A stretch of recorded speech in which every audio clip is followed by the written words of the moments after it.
Hi guys! Do you want to see how busy I am? Yeah, I'm busy. Just got home from work and then niready ko agad yung aking oil.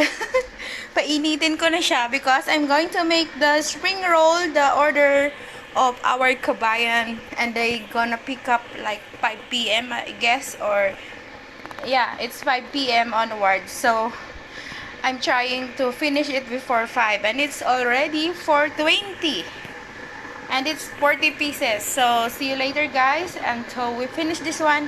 This is one also of my bestseller aside from Kuchinta and then Puto Pao.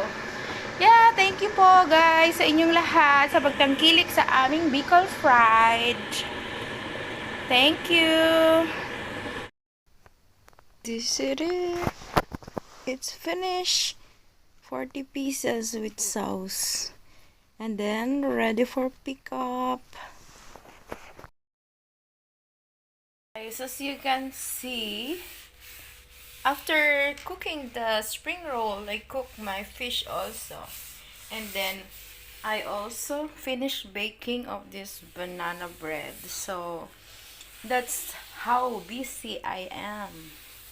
And it's already 7 o'clock. So since I arrived at 4 something, maybe 4:20 or 4:20, then I start cooking and then I just finish. And then time to sleep and then tomorrow go for work again.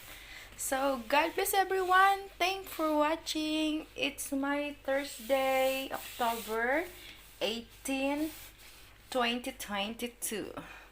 Thank you guys.